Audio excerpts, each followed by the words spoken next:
My name is David Landini.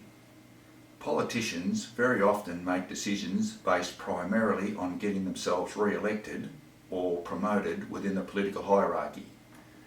This truism applies to the vast majority of politicians in all political parties. A specific and particularly relevant example is Tony Burke, the Labor federal member for the inner Sydney seat of Watson and previous opposition Environment and Water Minister.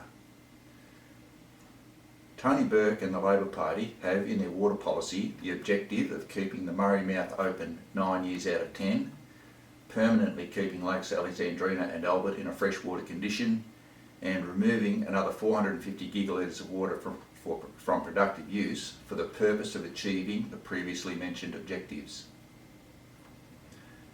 These objectives are not traditional Labor Party values or objectives. They are actually Green Party values and objectives. An examination of Labor's water policy displays the role politicians campaigning to be re-elected to Parliament and political parties striving to form government has in making political decisions. With Australia's preferential voting system, when the candidate with the lowest number of votes is eliminated, his or her ballots are reallocated to the remaining candidates according to the voter's next preference.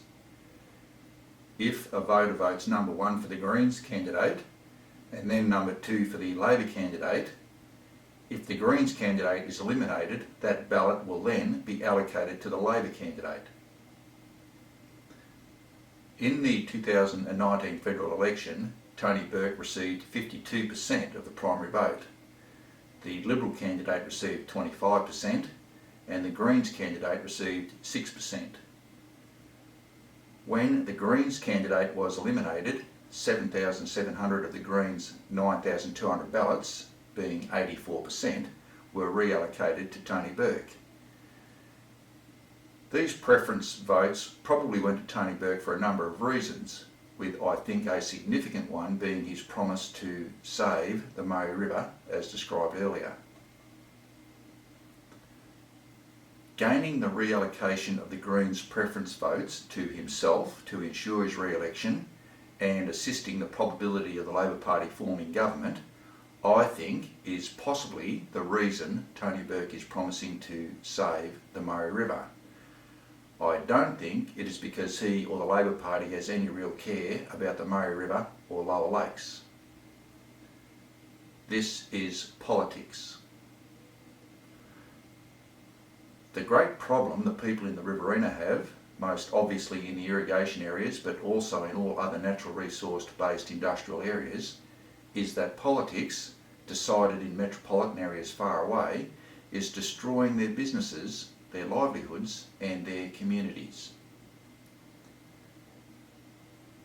The Riverina needs to separate politically from New South Wales and form a Riverina state.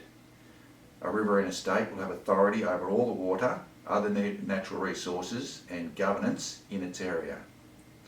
All these will be governed by the people in the Riverina for the benefit of the people in the Riverina without the destructive effect of metropolitan politics. The people in the Riverina need a Riverina state, and the sooner it happens, the better off we will all be.